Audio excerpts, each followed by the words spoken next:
السلام علیکم ورحمۃ اللہ وبرکاتہ۔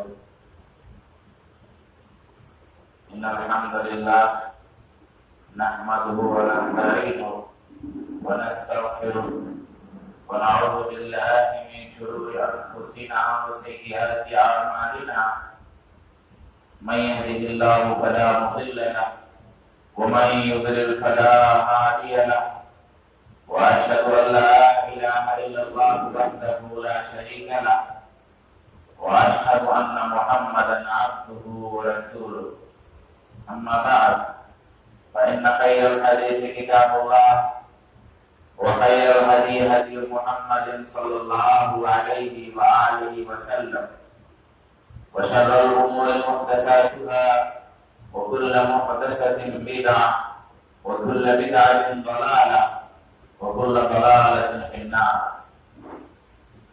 فقد قال الله تبارك وتعالى في كلامه المجيد والفرقان الحميد: أعوذ بالله من الشيطان الرجيم، بسم الله الرحمن الرحيم، قل الحمد لله وسلام على عباده الذين اصطفى اللہ خیر عما یشرکون۔ ناظرین، آج موضوع خطابت ہے اصحاب نبی صلی اللہ علیہ وآلہ وسلم۔ رسول اللہ صلی اللہ علیہ وآلہ وسلم کے صحابہ کے خلاف بولنا، ان کے مشاجرات پر گفتگو کرنا، ان کی عیب جوئی کرنا اور عیب چینی کرنا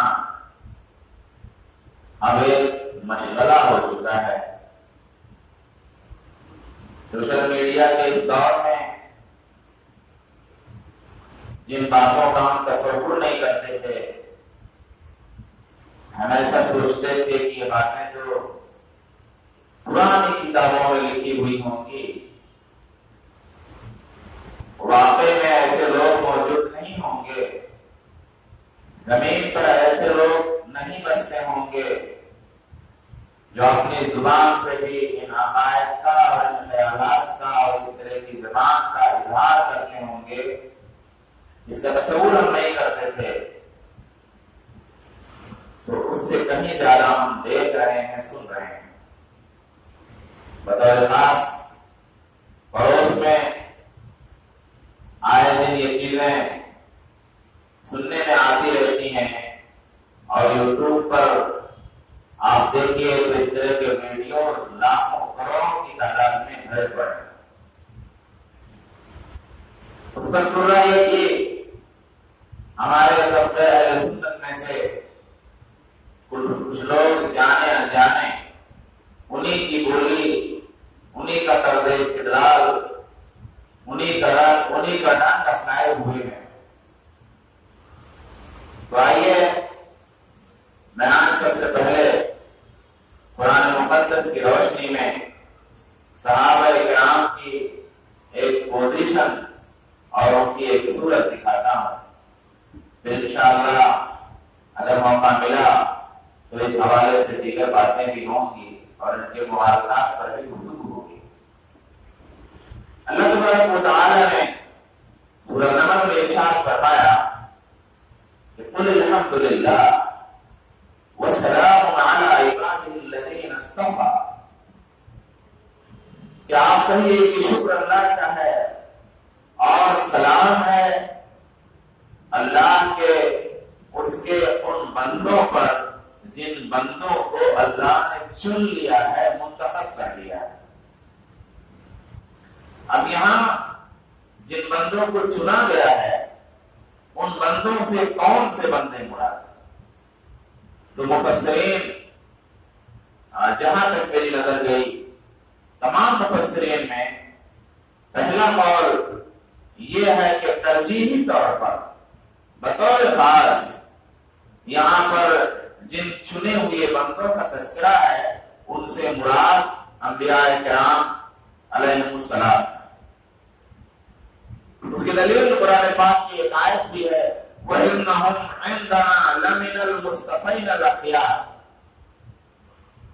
اور دوسرا قول یہ ہے کہ ان چنندہ بندوں سے مراد دوسرے نمبر پہ ترجیحی طور پہ تو انبیاء ہیں، اور دوسرے نمبر پہ صحابہ کرام رضوان اللہ تعالی علیہم اجمعین ہیں۔ اور اس کی دلیل ہے ثم اورثنا الکتاب الذین اصطفینا من عبادنا۔ اب یہاں اس آیت میں امت محمدیہ مراد ہے، اور امت محمدیہ میں ظاہر سی بات ہے سب سے بہتر اور خیر امت چنندہ بندے صحابہ کرام رضوان اللہ تعالی علیہم اجمعین۔ معلوم یہ ہوا کہ صحابہ کرام چنندہ لوگ ہیں، اللہ تبارک و تعالیٰ نے اپنے نبی کی صحبت کے لیے ان کا انتخاب فرمایا، انہیں چنا۔ اس طریقے سے اللہ تبارک و تعالیٰ نے سارے دنیا والوں کے دلوں پر نظر ڈالی، اور ان دلوں میں سے محمد رسول اللہ صلی اللہ علیہ وآلہ وسلم کا دل چنا، اور پھر آپ کو رسالت کے لیے مبعوث فرمایا۔ تو جس طرح محمد رسول اللہ کو سارے لوگوں کے دلوں میں سے چنا، جس طریقے سے مکہ کو ساری زمینوں میں سے چنا، جس طریقے سے بنو ہاشم کو سارے خاندانوں میں سے چنا، جس طرح قریش کو سارے قبیلوں میں سے چنا، اسی طریقے سے جب رسول کے لیے مٹی کا چناؤ ہو رہا ہے، علاقے کا چناؤ ہو رہا ہے، زمینوں کا چناؤ ہو رہا ہے، جنم دینے والی ماں کا چناؤ ہو رہا ہے، جنم دینے والے باپ کا چناؤ ہو رہا ہے، گھر کا چناؤ ہو رہا ہے، گھرانے کا چناؤ ہو رہا ہے، تو پھر نبی صلی اللہ علیہ وآلہ وسلم کے ساتھیوں کا چناؤ بھی ناگزیر ہے۔ چنانچہ اللہ تبارک و تعالیٰ نے اپنے نبی کی صحبت کے لیے، اپنے نبی کے ساتھ کے لیے حضرات صحابہ کرام رضوان اللہ تعالی علیہم اجمعین کو چنا۔ عبداللہ بن مسعود رضی اللہ تعالیٰ عنہ فرماتے ہیں کہ ان اللہ نظر فی قلوب العباد فوجد قلب محمد خیر قلوب العباد فاستعصه برسالته ثم نظر فی قلوب العباد بعد قلب محمد فوجد قلوب اصحابه خیر قلوب العباد فجعلهم وزراء نبیه یقاتلون علی دینه۔ میں نے جو بات ابھی کہی اسی پس منظر میں اور اسی مفہوم میں یہ قول ہے کہ اللہ تبارک و تعالی نے بندوں کے دلوں میں سے محمد رسول اللہ کے صحابہ کا دل آپ کی صحبت کے لیے چنا، جنہوں نے آپ کی مدد فرمائی دین کی تبلیغ میں اور اس کی نشر و اشاعت میں۔ اب بدترین قوم ہوگی دنیا کی، آپ عیسائیوں سے پوچھیں تم میں سب سے بہترین لوگ کون تھے، وہ کہیں گے عیسیٰ کے حواری، عیسیٰ کے صحابہ۔ آپ یہودیوں سے پوچھیں تم میں بہترین لوگ کون تھے، وہ کہیں گے موسیٰ کے ساتھی۔ کسی بھی قوم سے آپ جب سوال کریں گے تو ہر قوم یہ جواب دے گی کہ ہمارا جو رہنما تھا، ہمارا جو پیغمبر تھا، ہمارا جو قائد تھا، اس کے ساتھ ہی۔ یہ امت محمدیہ میں صرف ایک قوم ایسی بستی ہے اور موجود ہے کہ جب اس سے پوچھا جاتا ہے کہ سب سے برے لوگ کون تھے تو وہ بتاتی ہے کہ محمد رسول اللہ کے ساتھ فلانۃ اللہ علیہ وسلم۔ دوسرا قول ہے عبداللہ ابن عمر رضی اللہ تعالیٰ عنہ کی طرف بھی منسوب ہے، اور اسی طریقے سے عبداللہ بن مسعود رضی اللہ تعالیٰ عنہ سے بھی اس کی روایت ہے کہ کانوا خیر هذه الامہ ابرها قلوبا واعمقها علما واقلها تکلفا اختارهم اللہ لصحبت نبیہ ولاقامت دینہ۔ کہ صحابہ کرام اس امت کے سب سے بہترین لوگ تھے، وہ دلوں میں سب سے نیک دل تھے، اور علم و فن کی گہرائی کے اعتبار سے سب سے زیادہ گہرے علم والے تھے، تکلف کے لحاظ سے سب سے کم تھے، یعنی ان کے اندر تکلف ہی نہیں تھا، فرماتے ہیں اللہ تبارک و تعالیٰ نے اپنے نبی کی صحبت کے لیے انہیں چن لیا. اب اس چناؤ پہ جس کو اعتراض ہے وہ اللہ سے سوال کرے. اگر کسی کو اس چناؤ پر اعتراض ہے، کسی کو اس انتخاب پر اعتراض ہے، اس انتخاب پر غصہ ہے، تو اللہ سے سوال کرے. کسی کو اس بات پہ غصہ ہے کہ نبی عرب میں کیوں پیدا ہوئے، کسی کو اس بات پہ غصہ ہے کہ نبی عبداللہ کے گھرانے میں کیوں پیدا ہوئے، گھر میں کیوں پیدا ہوئے، کسی کو اس بات پہ غصہ ہے کہ نبی کی ماں آمنہ کیوں ہے، اور کسی کو اس بات پہ غصہ ہو کہ نبی کا یار غار ابو بکر کیوں ہو، کسی کو اس بات پہ غصہ ہو کہ نبی نے عمر رضی اللہ تعالیٰ عنہ کو اللہ سے کیوں مانگا، کسی کو اس بات پہ غصہ ہو کہ عثمان کو رسول صلی اللہ علیہ وسلم نے کیوں کہہ دیا کہ کچھ بھی کرو تمہارے لیے سب روا ہوگا، کسی کو اس بات پہ غصہ ہو کہ علی نبی کے قریبی کیوں تھے، کسی کو اس بات پہ غصہ ہو کہ معاویہ نبی کے برابر نسبتی کیوں تھے، کسی کو اس بات پہ غصہ ہو کہ نبی نے معاویہ رضی اللہ تعالیٰ عنہ کو خلافت کی، حکومت کی، ہدایت کی، نصب کی، منصب کی دعا کیوں دی. تو پھر وہ اللہ سے سوال کرے، بندوں میں فتنہ نہ پھیلائے. اللہ نے چن لیا، بات ختم ہو گئی. یہ ان کے نصیب کی بات تھی، یہ ان کی قسمت کی بات تھی، یہ اللہ کی رحمت کا چھیٹا تھا.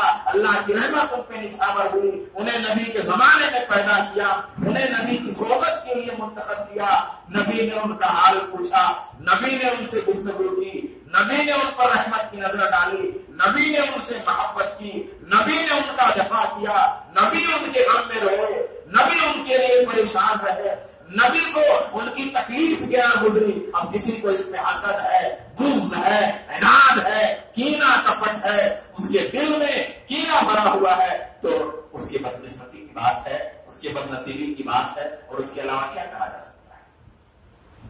اللہ تبارک و تعالیٰ کا ارشاد ایک دوسری جگہ ہے، محمد رسول اللہ والذین معه اشداء علی الکفار رحماء بینہم تراہم رکعا سجدا یبتغون فضلا من اللہ ورضوانا سیماہم فی وجوہہم من اثر السجود ذلک مثلہم فی التوراۃ ومثلہم فی الانجیل كزرع أخرج شطأه فآزره فاستغلظ فاستوى على سوقه يعجب الزراع ليغيظ بهم الكفار.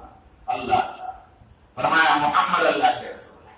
والذین معه، اور جو لوگ آپ کے ساتھ ہیں، اشداء علی الکفار، کافروں کے سخت ہیں، رحماء بینہم، آپس میں رحم دل ہیں. یہ وہ لوگ جن کے بھائی سے نہیں جمتی، یہ وہ لوگ جن کے آپس میں نہیں جمتی، یہ وہ لوگ جو مسجدوں کی دلالی کریں، یہ وہ لوگ جو امت کے پیسے کھا جائیں، یہ وہ لوگ جو کافروں سے ہاتھ ملانا اپنی سعادت سمجھیں، یہ وہ لوگ جو کفار کے سامنے لمبا لیٹ جائیں اپنے مفاد کے لیے، اپنے فائدے کے لیے، اپنے ہلکے پھلکی دنیا کے لیے. جو لوگ ایسا کریں وہ لوگ نبی کے صحابہ پہ کام کریں. دین کے بارے میں اللہ فرمائے اشداء علی الکفار، کافروں پر سخت ہیں، رحماء بینہم، آپس میں رحم دل ہے. جن کی صفت اللہ نے بیان کی، انہیں تم رکوع کرتا ہوا پاؤ گے، انہیں سجدے کرتا ہوا پاؤ گے، اور ان کے سجدوں کا جو نور ہے، ان کی نمازوں کا جو نور ہے، ان کے چہرے سے ابھر رہا ہے، ان کی پیشانیوں سے ابھر رہا ہے، ان کے چہرے دیکھ کر کے سمجھ میں آتا ہے یہ نبی کے صحابہ ہیں، یہ نبی کے پیارے لوگ ہیں. کہتے ہیں کہ نبی کے صحابہ میں تو منافق لوگ ہوئے تھے. لا حول ولا قوت الا باللہ. کجا منافق کجا صحابہ. ارے نبی کے صحابہ کے تو چہرے ہی ایسے تھے، ان کی زبان کی گفتگو ہی ایسی تھی، ان کا انداز تخاطب بھی ایسا تھا کہ وہ پہچان لیے جاتے تھے. زبان سے، بیان سے، ادا سے، عمل سے، طریق سے، چہرے کے نور سے، آنکھوں کی چمک سے، داڑھیوں کی روشنی سے، اپنے ہاتھ بھاؤ سے وہ نمایاں تھے، وہ پہچان لیے جاتے تھے کہ یہ نبی کے صحابہ ہیں. تاکہ ان کے چہروں میں ان کے سجدوں کے نشانات ہیں. اور کہا یہ صرف قرآن میں نہیں ہے، ذالک مثلہم فی انجیل، اور یہی زبان انجیل بولتی ہے۔ اور فرمایا کزرعٍ اخرج شطأہ، اس کھیتی کی طرح جس نے اپنی کونپل نکالی، فآزرہ، پھر اس کو مضبوط کیا، فاستغلظ، پھر وہ جو اکھڑا وہ پودا جو نکلا وہ موٹا ہو گیا، اس کے بعد فاستویٰ علی سوقہ، پھر اپنے تنے پر سیدھا کھڑا ہو گیا۔ یوجب الزراع، کھیتی کرنے والے کو تاکہ اچھا لگے، کھیتی کرنے والا دیکھ کے اس فصل کو خوش ہوتا ہے، اور لیغیظ بہم الکفار، اور تاکہ کافروں کو غضب میں مبتلا کرے۔ نبی نے تبلیغ کی، دعوت دی، دعوت کے نتیجے میں دلوں کے زمینوں سے ایمان کے پودے اگے۔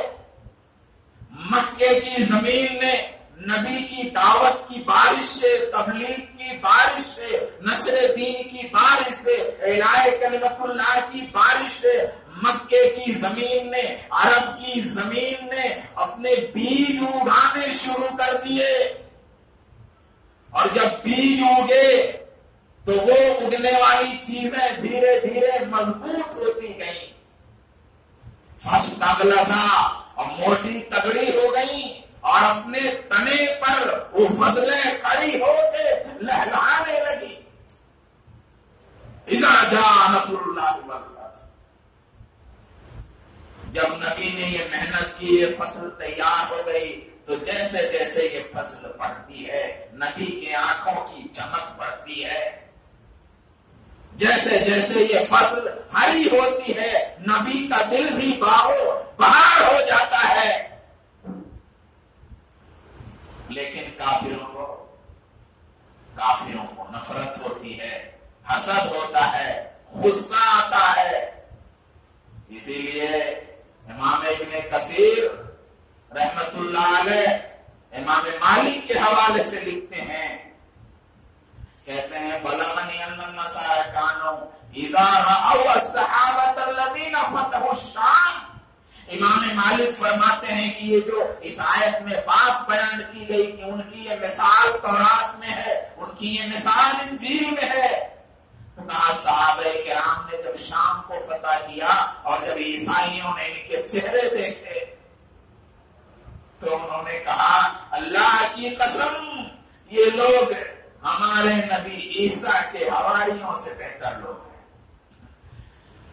ندوی صاحب فرماتے ہیں کہ ان میں منافق بھی تھے، تمیز نہیں کر پا رہے ہیں، عیسائی تمیز کر لے رہا ہے، نبی کے صحابہ کے چہرے دیکھتا ہے، ان کے زبان و بیان کو سماعت کرتا ہے، ان کی ادائیں دیکھتا ہے، ان کے چہرے کی، ان کے آنکھوں کی، ان کے رخسار کی چمک اور دمک دیکھتا ہے، ان کے سجدوں سے ابلنے والے نور کو محسوس کرتا ہے، اور پکار اٹھتا ہے کہ یہ لوگ عیسیٰ کے صحابہ سے بہترین لوگ ہیں، اور ہمارے لوگ کو سمجھ نہیں آتی۔ وہ کہتے ہیں وہ تو گورنمنٹ تھے، وہ تو فرق ہی نہیں ہو سکتا، اسی لیے اب سب کو جانے دو۔ آئیے امام ابن کثیر رحمت اللہ علیہ فرماتے ہیں امام مالک کے حوالے سے، کہتے ہیں وَمِنْ هَذِهِ الْآيَةِ انتزع الامام مالک فی روایت عنہ بتکفیر الروافض، کہ اسی آیت سے امام مالک نے یہ مسئلہ نکالا ہے، ایک روایت ان سے ہے کہ روافض کافر ہیں، الذین یبغضون الصحابہ، ان میں ان کا استثناء ہے جو صحابہ سے بغض نہیں رکھتے، لیکن رافضی ہے تو بغض رکھے گا ہی، تو کہا جو صحابہ سے بغض رکھتے ہیں ان کی تکفیر کا فتویٰ ہی سے نکالا ہے، کیونکہ قرآن کہہ رہا ہے لیغیظ بہم الکفار، تاکہ یہ صحابہ کے ایمان والوں کی جو ہری بھری فصل ہے اس فصل کو دکھا کر کے کافروں کو غضب میں مبتلا کرے، تو جس کو بھی نبی کے صحابہ سے غضب، حسد، غصہ اور نفرت ہو وہ کافر ہے۔ علامہ آلوسی روح المعانی میں ذکر فرماتے ہیں کہ وَقَسَّمْ تَعَالَى بِالذِّكْرِ لِأَنَّهُ إِذَا أَعْجَبَ الزُّرَّاءَ وَهُمْ يَعْرِفُونَ عُيُوبَ الزَّرْعِ فَهُوَ أَحْرَىٰ أَن يُعْجِبَ غَيْرَهُ، کہا کہ جب کھیتی جو ہوتی ہے نا، کھیتی تو کھیتی میں کیا کمی ہے اور کسان کو زیادہ معلوم ہوگا.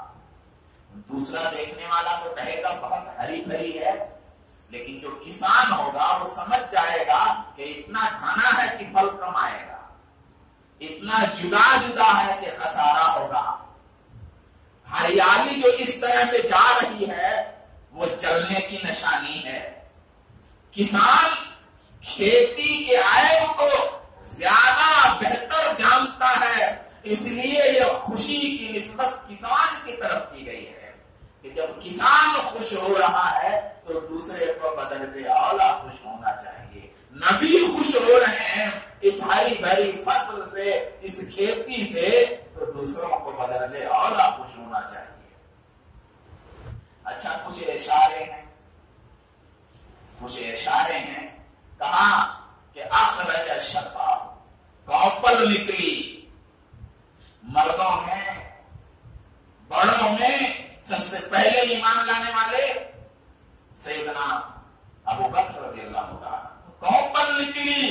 ابو بکر کو مکے کی مٹی نے نبی کے دعوت کے نتیجے میں اگایا.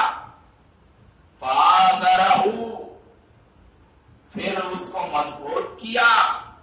رسول گرامی اللہم أید الاسلام بعمر بن الخطاب، الہی عمر کے ذریعہ اسلام کی مدد فرما. اسلام کو قوت سے نبی مانگ رہے ہیں عمر کو. فآزرہ، عمر اگ رہے ہیں، کھیتی کو طاقت مل رہی ہے. فاستغلظ، پھر موٹا ہو گیا تنا. عثمان نبی کے دربار میں کھینچے چلے آ رہے ہیں. اب یہ درخت اسلام کا موٹا ہو رہا ہے. علی موجود ہیں، علی کی خلافت آتی ہے، علی جوان ہوتے ہیں نبی کی نگہبانی میں. فاستوى على سوقه، تو یہ درخت اپنے تنے پر کھڑا ہو گیا. ایک اشارہ یہ دیا مفسرین نے کہ اس آیت میں موجم کے تمام حروف ہیں، سب حروف آ گئے.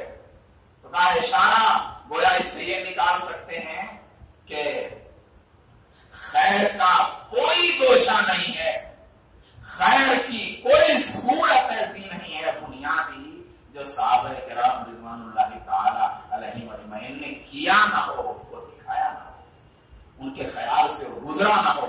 ایسا نہیں ہے. معلوم یہ ہوا صدیق نے صداقت کے نمونے قائم کیے، عمر نے عدالت کے پر کھولے، عثمان نے صحابت کے پرچم بلند کیے، علی نے شجاعت کے فریرے لہرائے، امیر معاویہ نے عدالت، انصاف اور حکومتی سسٹم کا نظام مضبوط کیا. تو پھر جا کر کے اسلام مجھ تک اور تم تک پہنچا ہے. ورنہ کہیں کسی مورتی کے سامنے سر ٹکا رہے ہوتے. ارے صحابہ نے ایمان بالرسول کو آسان کر دیا، ورنہ اتنے زمانوں کے بعد رسول ہماری سمجھ میں آنے والے نہیں تھے. رسول اللہ اکبر، رسول دیکھنے میں ابن آدم تھے، رسول کے دوست تھے، رسول کی ماں تھی، رسول کے باپ تھے، رسول کے چچا تھے، رسول کے رشتے دار تھے.